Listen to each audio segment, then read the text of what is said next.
10 yards of this door right behind Bill Short there. So I'm just going to go ahead and say a few recommendations and let the chips fall where they may. If it was me doing this by myself, I would either demolish that existing marina store or move it up to this ridge of ground where we know it's not going to flood, regardless of what we do to the bulkheading. Any new construction, if people are going to come tell me, hey, we need new buildings all along, all around here, it's got to be put up on this high ground.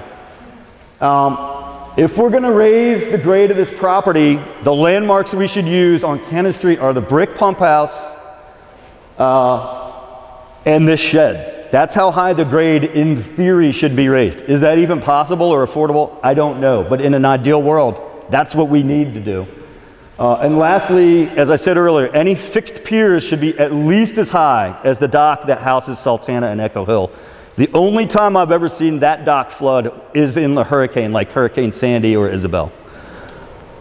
Okay, let's talk about trying to get people through this marina. If you go to the foot of High Street and turn right and walk towards this marina, you have this wonderful experience walking along the brick sidewalk over the footbridge, and then you get to the foot of Cannon Street, and it all just kind of starts to go bad. If you turn left, the dock on that corner is now slanted in because that land has sunk about 6 inches. It's regularly under water at high tide and it gets slippery and slick. And then if you follow, even if it's dry and you follow the dock all the way around the fish whistle, it abruptly ends at the boat ramp and dumps you in the middle of a gravel mass of nothingness. It's confusing for walkers, it's unattractive, and it's actually kind of unsafe at times. Another idea that was floated when these buildings at Scotts Point were constructed was if we're going to have a waterfront walk around the river, when the final site plan for those buildings was approved, one of the conditions was that the walkway would extend on the riverside of those buildings into Wilmer Park. Lastly, if we're going to keep the boat ramp and the travel lift, and we still want to have a riverfront walk, those two things aren't necessarily the greatest match for one another. So there needs to be a lot of thought and design put into that if that's the tack that we want to take. So this shows existing footpaths. So again, describing that walk from High Street to the foot of Cannon, turning left onto the dock, you can see in this image, this is flooded right here already. And then right here, you're underwater right here a little bit. And then right now, this path just dumps you right here. But it continues right here, but then it dead ends right there. So it's bizarre and confusing and unpleasant. There's a really nice brick path on the north side of Front Street. There's no footpath on this side of Front Street. So some possible pedestrian connections that we might want to think about making might look like this. Maybe filling in this awkward, gravelly, nasty space between the fish whistle and the dock with a wider dock that's raised up about 3 feet high. Perhaps a connection that brings you in a direct line right at the base of Mr. Krieger's wall here, takes you right to here and then into Wilmer Park. Wilmer Park feels like it's miles away because to get there right now, I got to go up Cannon Street, up the cross, turn left, go all the way past the police station to this parking lot that seems so distant, and yet it's about 150 yards from where I'm standing right now. It's just very poorly connected and not particularly well designed. And then lastly, we could also consider extending this dock and make a nice pedestrian connection to Front Street, and then put a sort of a parallel walkway here along Front Street to make that a nicer passage as well. So looking sort of at those same pedestrian ideas, just kind of zeroing on the marina from an overhead view, those connections might look kind of like that. All right. And here's an example of a really nice waterfront promenade at Solomon's Island where I've gone a million times. This thing wraps around their town for like half a mile. It's really cool. It's got a lot of great signage. We could have a mini version of this maybe in front of the fish whistle. Obviously, unless the college is on board, I'll just leave it at that. So again, things to consider, that kind of awkward space between the fish whistle and the marina, where right now it's just kind of a wasteland. Why not deck that in? We could even potentially work with the fish whistle. Maybe they lease some of that space for a crab deck. Just throwing things out there. And we really need to look at, if we want to bring pedestrians through here, how do we do that safely, especially if this is a full service marina. I wanted to show you guys this, to throw it out there, something to think about. When you walk down Front Street, if I'm walking from the foot of, let's say, Cannon Street to Wilmer Park along Front Street, to my right is a beautiful row of historic homes, Chestertown postcard homes. On the left is the Williams Marine Shed, this shed, and then a bunch of boats and shrink wrap. Is that what we want? Is that in character with the other side of the street? Let's just take a look at what that walk looks like. So again, here's the north side of Front Street, a really pleasant walk with a nice brick pathway. And here's what you see as you approach Front Street from the marina, and then taking that left towards Wilmer Park, you see this, kind of a jumble of randomly parked cars and boats all over the place. This, and then it ends very ceremoniously at the porta potty and a bunch of random logs. So I feel like there's room for improvement there. So again, things to think about. Do we want to keep these sheds? This was built when Lee Riley owned this, because he was making the case that he needed a full service facility to keep this financially viable, but obviously that didn't work out. And now we have this shed that I would suggest is maybe just a little bit out of scale. And what do we do about boat storage? Do we want to keep using this property for boat storage? It's certainly a great piece of revenue, but we'll touch on that last. Boat ramp. The boat ramp is kind of awkwardly sited. I use it all the time. You launch your boat and you immediately back into a finger pier. And then to get out, you kind of have to make a 3-point turn on the water to get to open water. It's not a deal breaker, but it's not how I would design your entry at a boat ramp. If you've ever launched a boat on this boat ramp and you have rear wheel drive and it's a low tide and you accidentally get your rear wheels on the wooden slats, you ain't going anywhere for a while. Those wooden slats don't have any grit on them, and because they're in and out of the water, they get covered with silt and algae during the warm weather months.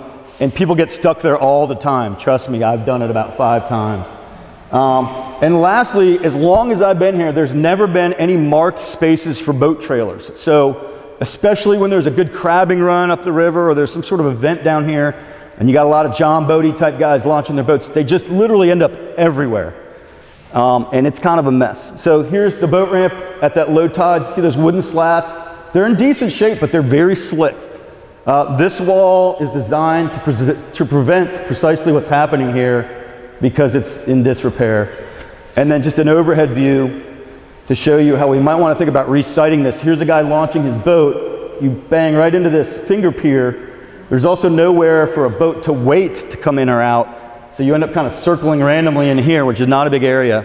So we may want to think about either eliminating this finger pier and just letting this be the boat ramp area, or maybe moving it to a more central spot on that little jog there. But I think we could make some improvements there. And to me, this is the single biggest issue for this marina right now.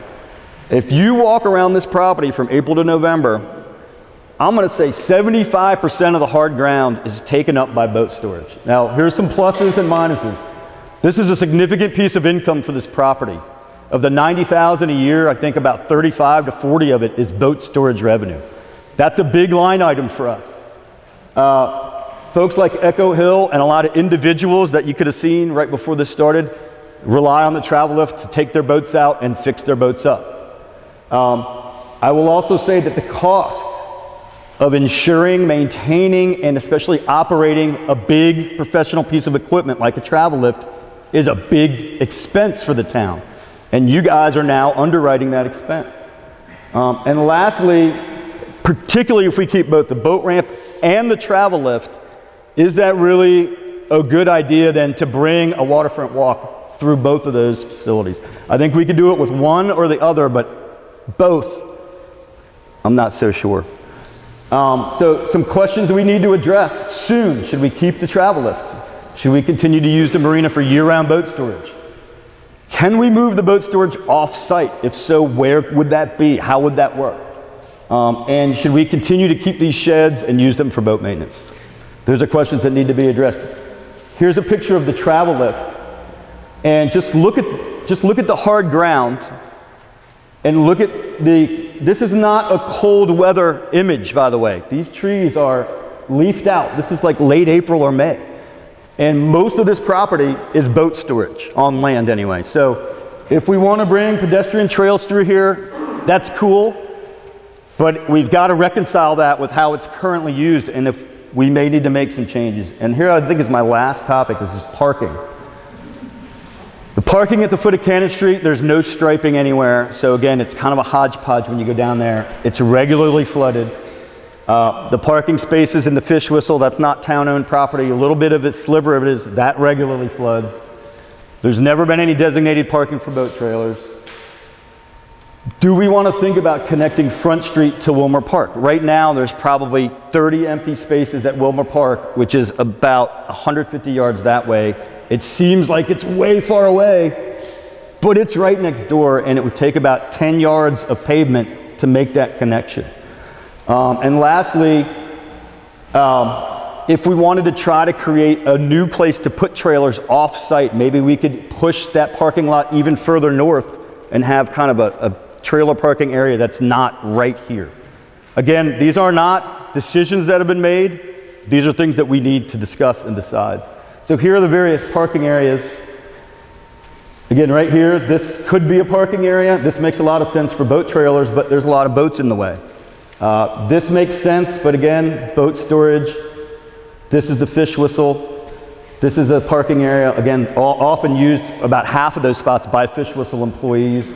There are these little parking spots here. The parking down here could be a lot more efficient and well marked. Greening opportunities. If we just want to fund this and replace the piers and bulkheads but don't add a single tree or any native planting, I think we've missed an opportunity. Right now there's no stormwater retention measures almost at all on the entire property. Something that might look a little bit like this, for example, just to slow down that rainwater, beautify the property. Things like this are not very expensive. They're eminently fundable from sources like the Chesapeake Bay Trust. Maybe there's some opportunities down here to make the place look a little bit better. And I'll just wrap up by saying this. Whatever we end up designing, now that this is a municipal marina and not a for-profit marina with a bunch of staff, the design needs to be simple to operate, easy to staff, simple to maintain. Whatever we design needs to be fundable. You can sit here and tell me we need this giant clubhouse, but unless you're about to write me a 7-figure check, you better follow that statement up with, and here's where the money is going to come from, because otherwise it's coming from your pocket right now. We should also consider, when we design this facility, having as many naming opportunities as humanly possible to give the good people of Chestertown a chance to write us a check and remember a loved one in the process. And lastly, it would be really awesome if this was financially viable. I have no misconceptions that we're going to be running and just making a huge profit off this. If we could get to a break-even point or close to it, that would be fantastic. And lastly, I think we need to accept the fact, the whole reason that the town got involved in this marina, the whole reason I'm standing here as the mayor and co-owner of Chestertown Marina is because as a full-service marina, this was a failed economic model. Just, that's the reality. The maintenance was deferred. It's not in a good state right now, and if we're just going to recreate exactly the same thing, to me, that's a mistake.